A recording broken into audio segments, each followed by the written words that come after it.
propagating fig cuttings and then nurturing those cuttings into trees and then harvesting the fruit from those trees can be very addictive. If you're not careful, it can cost you a lot of money too.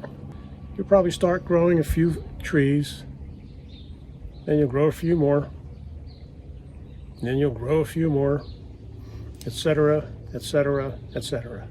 So you have to source your materials as inexpensively as possible. Here's a few tips that I learned over the years, and I think maybe it'll help you save a few dollars along the way. Let's first talk about pots. All kinds of pots are available. You just have to know where to look. Last year I went to the dollar store, and on the shelf there they had a whole lot of pots that were about comparable to 2-gallon nursery pots in size. They were $1.25 each. So I emptied the shelf, brought them home. And they even looked a lot nicer than the nursery pots. For slightly larger pots, say 5-gallon pots or so, check with local contractors. If you know any contractors, just ask them if they'll save you their empty buckets from, say, spackle compound, a joint compound, that kind of stuff. You can ask for their 5-gallon barrels, buckets of paint after they're finished with them, but that'll be a little harder to clean, and you do want to make sure that you clean them really well before you use them for your fig trees. You could get 5-gallon buckets from Lowe's or Home Depot. I think they're about $4 or $5 each. If you don't mind the bright yellow or the bright blue buckets, that's a good alternative. Or you can go online, and for about the same price you can buy them there, and you can get them in almost any color that you want. Another good source is flea markets. No guarantee that they'll be there, but just like anything else, you sometimes will get lucky. Same thing with garage sales, yard sales, that kind of stuff.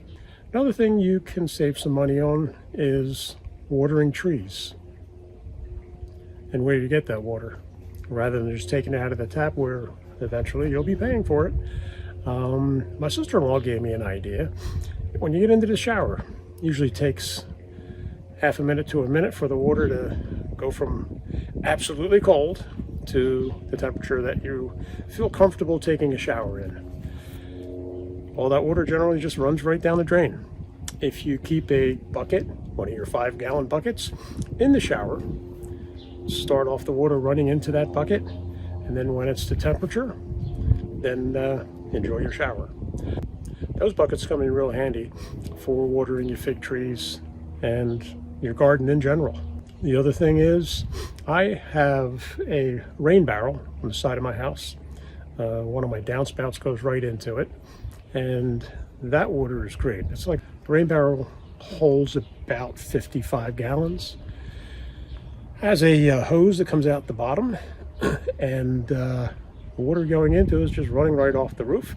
It doesn't cost anything, and it's a lot safer than tap water. There's no chlorine or fluoride or any of that kind of stuff in there.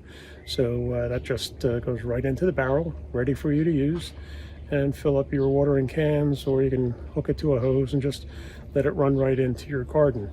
You do have to be careful because it's a breeding space for mosquitoes.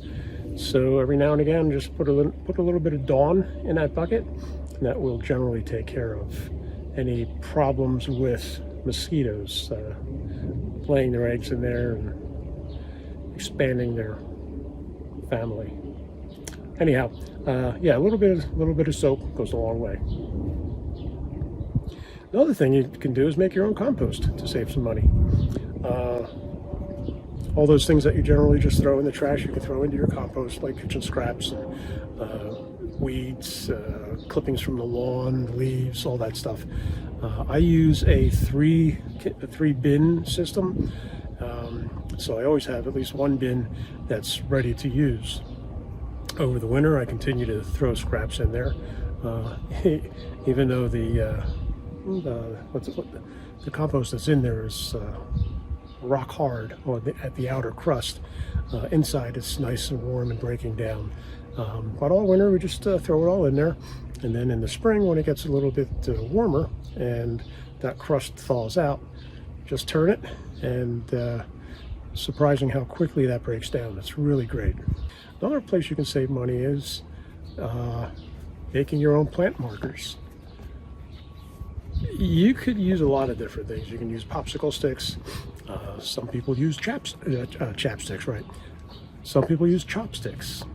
They come in the packages from the Chinese restaurants or from other places you buy them from. The top part is generally a little flat, and then it's rounded toward the other end. But they can serve well for writing whatever you need written at the top end of the chopstick. Use an indelible marker, otherwise in a couple of months' time you won't have any idea what's where. So you can do that too. I've heard people buy blinds and cut them into lengths of maybe 7 or 8 inches and just writing with an indelible marker on those things, and then putting that in your pot to mark what you have there. So it's just a few of the ideas. Save you $1 or $2, and because you will sooner or later realize that, yeah, it can get quite expensive between fertilizers and soils and pots and markers and everything else. So if you can save $1 here and there, certainly comes in handy. Okay, thanks for listening along today. My trees are looking really good. I brought a few of them out of the attic today, put them into I have a crawl space below the house. I don't put them there all winter because it gets a little warm in there. It's a little too warm to keep them there all winter. But now, when it lets a little bit of light into the crawl space, I can put some of these trees in there now, and some of them already have some buds that are swelling. So some of the trees are trying to wake up. All right. Yeah, so thanks again for listening along. If you have any questions, feel free to put them down in the comments. I'll be happy to try to answer them for you. If I don't know the answer, I'll get an answer for you. That's it. So if you think this was helpful to you at all, please consider subscribing to the channel. Hit that like button and the bell notification so that you'll know the next time I put up a video, and enjoy the rest of your day. Thanks. And I almost forgot, don't forget to save those little glass jars. They're great for fig jam. Just wash them out real well, and actually if you can, just boil them. That's even better.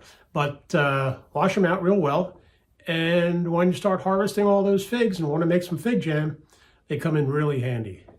In a future video, I will share my fig jam recipe with you. And, we like to give the jam to friends and relatives, and it goes over pretty well. So thanks again. Enjoy the rest of your day. Bye.